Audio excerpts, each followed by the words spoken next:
జై శ్రీరామ్. నమస్కారం అండి. 2026 నూతన ఆంగ్ల సంవత్సరాది మీన రాశి వాళ్ళ సంవత్సర ఫలితాలు ఎలా ఉన్నాయో తెలుసుకుంటూ వెళ్దాం.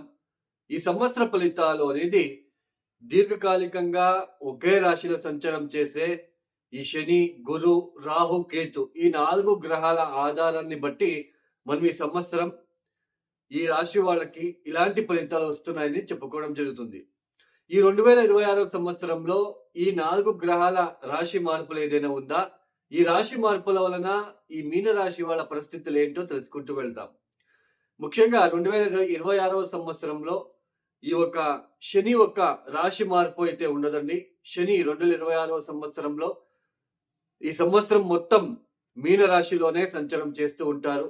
ఇక రాహు, కేతు స్థాన మార్పులు ఏదైనా ఉందా అని చూసుకున్నట్లయితే 2026 డిసెంబర్ 5వ తేదీ వరకు కూడా రాహు, కేతు మార్పులు కూడా ఉండవు. రాహు యాజ్ ఇట్ ఈజ్ కుంభంలో సంచారం, కేతు యాజ్ ఇట్ ఈజ్ సింహరాశిలో సంచారం.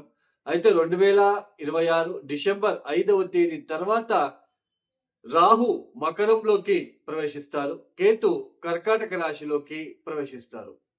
ఇక గురు రాశి మార్పులు ఏదైనా ఉందా అని తెలుసుకున్నట్లయితే ఈ సంవత్సరం ఆయన 2 రాశులని మారుతున్నారు. 2026 జూన్ 2వ తేదీ ఆయన కర్కాటక రాశిలోకి అడుగు పెడుతున్నారు. యాక్చువల్లీ గురువు ఒక రాశిలో ఒక సంవత్సరం పాటు ఉండాలి. 2026 జూన్ 2వ తేదీకి ఆయన కర్కాటక రాశిలోకి సంచారాన్ని ప్రారంభం చేసి 2026 అక్టోబర్ 31వ తేదీ అతిచార మార్గంలో సింహంలోకి వచ్చేస్తారు. మళ్ళా అక్కడ 1.5 మంత్ ఉంచి అక్కడ వక్రించి మళ్ళా వెనక్కి సంచారాన్ని ప్రారంభం చేస్తారు.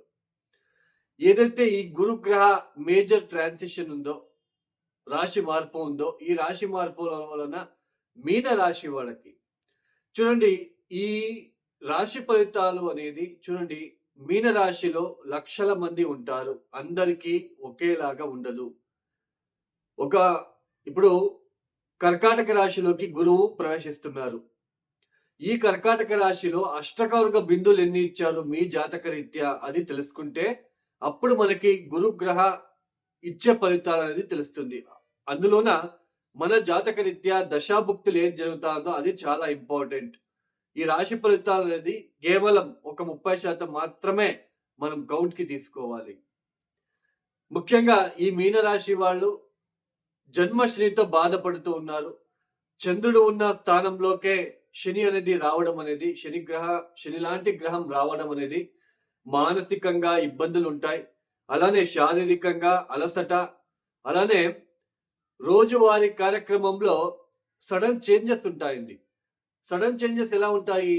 రాత్రిపూట తొందరగా పడుకొని పొద్దున్నే తొందరగా లేచే వాళ్ళు రాత్రిపూట ఎంతసేపటికి నిద్ర లేకపోవడము, నిద్ర రాకపోవడము, మరుసటి రోజు ఉదయాన్నే మీరు తొందరగా లేవకపోవడము, అలానే అవమానాలు, అపవాదాలు, సంఘంలో మీకంటూ ఉన్న ఆ గుర్తింపు కొంచెం తగ్గడం లాంటిది, అలానే శారీరక అలసట ఏర్పడుతూ ఉంటుంది, బద్ధకం, లేజినెస్ అనేది కనిపిస్తూ ఉంటుంది.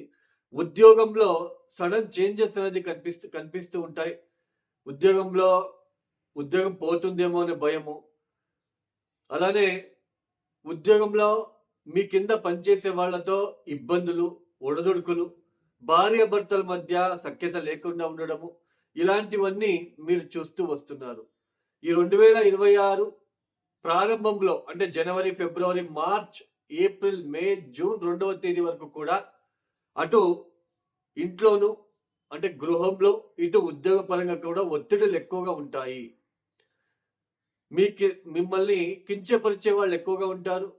మీ మీద లేనిపోని వారిని చెప్పేవాళ్ళు కూడా ఎక్కువగా ఉంటారు.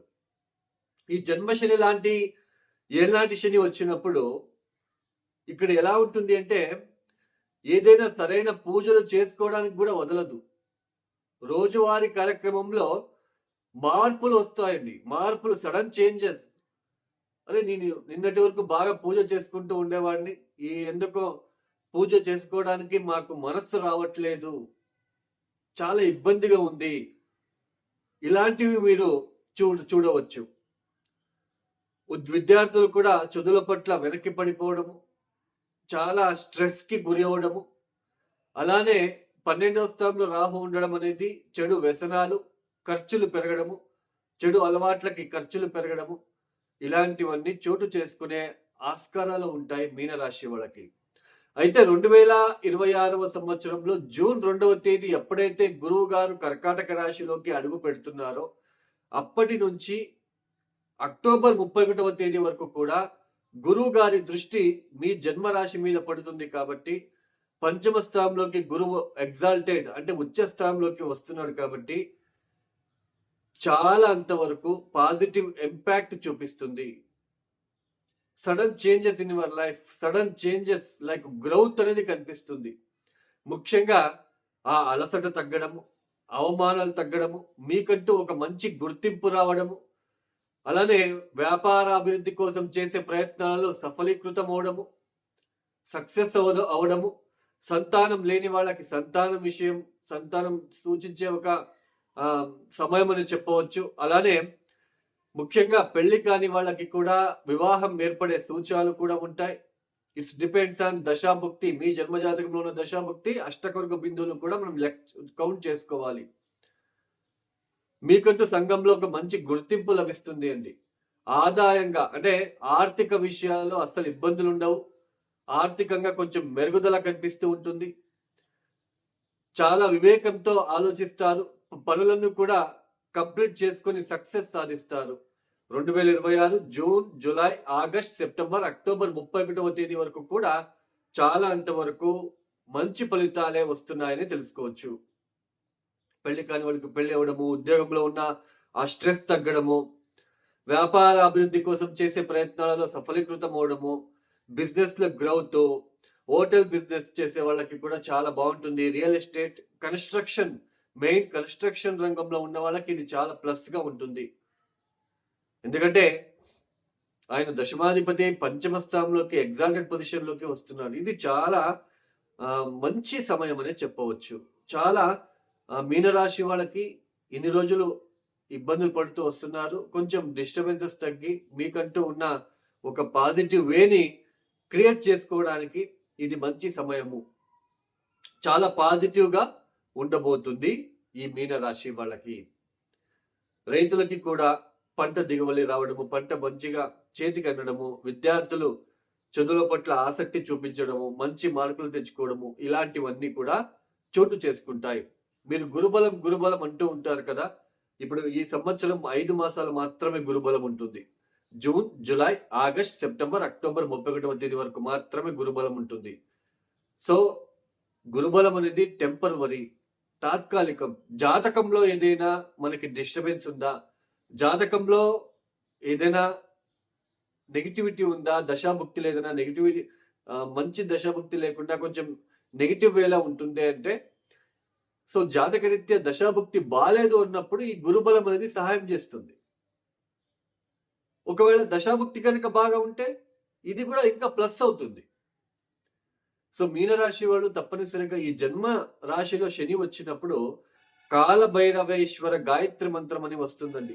ఓం కాల కాలాయ విద్మహే కాలతీతాయ ధీమహి తన్నో కాలభైరవ ప్రచోదయాత్. ఈ మంత్రాన్ని గనక పొద్దున్న 108 సార్లు, సాయంత్రం 108 సార్లు చదువుకోవడము, అలానే ప్రతిరోజు ప్రదోష కాలంలో నల్ల నువ్వుల ఒత్తులని వస్తాయి వెలిగించడము నువ్వుల నూనెతో. అలానే ఓం నమ శివాయ ఒక 1000 సార్లు చదువుకోవడము కూర్చొని, ఇవి చేస్తున్నట్లయితే చాలా పాజిటివ్ ఇంపాక్ట్ చూస్తారు. ఇక ఎవరైతే వీడియో చూస్తున్నారో లైక్ చేయండి, షేర్ చేయండి, సబ్స్క్రైబ్ చేసుకోండి. సర్వే జనం సుఖినో భవంతు. ధన్యవాదములు. జై శ్రీరామ్.